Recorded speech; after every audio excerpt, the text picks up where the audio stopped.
ce putsch concernait des centaines d'officiers supérieurs. Des hommes sérieux. Des hommes qui ont cru en la parole du général de Gaulle, pour la plupart, hein, ça c'est évident, et qui ont été, dans les jours qui ont suivi le putsch, ça on l'a beaucoup moins su, qui ont été arrêtés, qui ont été emprisonnés, leur carrière a été brisée. De Strasbourg à Marseille, d'Alger à Constantine, ça a été vraiment une épuration radicale de centaines d'officiers de l'armée française, dont on n'a pas bien encore mesuré les effets dans le fonctionnement de cette armée, dans son moral, et qui va jouer un très grand rôle aussi dans la fin de l'Algérie française. Et dans le fond, il y a à travers ce putsch la fin d'une certaine conception de la grandeur du nationalisme français impérial, pour aller vite.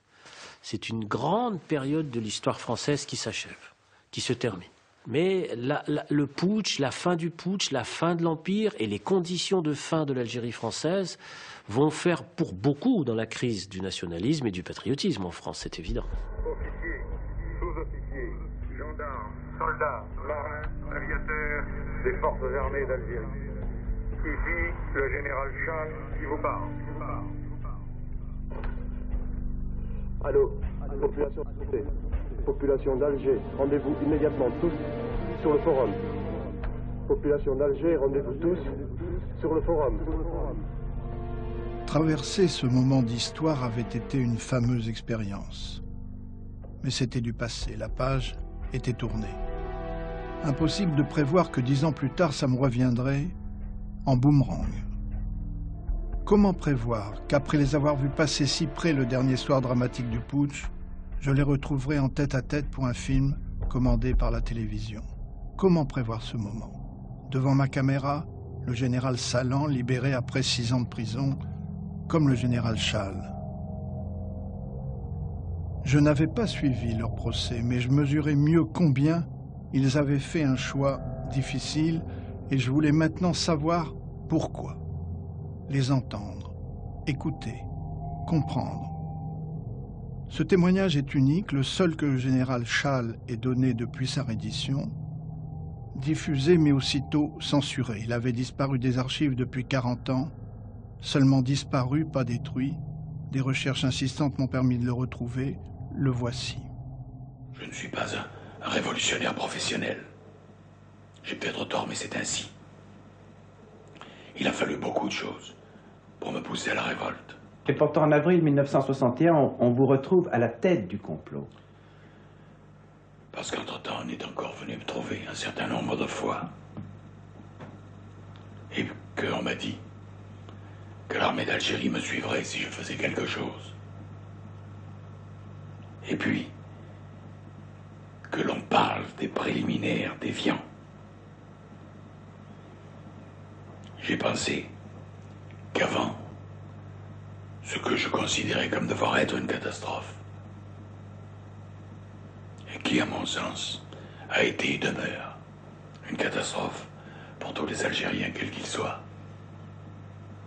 Il fallait que je fasse quelque chose.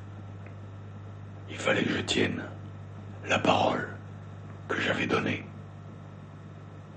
Parce que l'on me l'avait demandé, parce que le gouvernement m'en avait prié, cette parole que j'avais donnée à des milliers et des milliers de pieds noirs et de musulmans.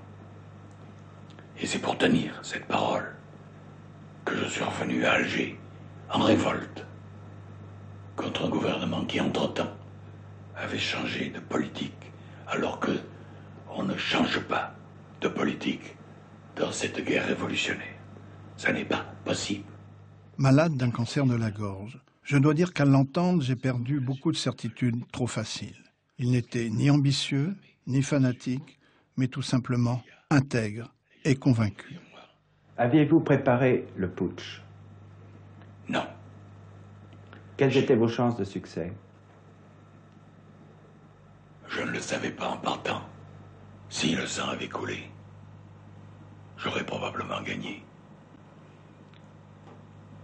Peut-être ai-je eu tort. Le premier jour, de ne pas faire procéder à des exécutions sommaires.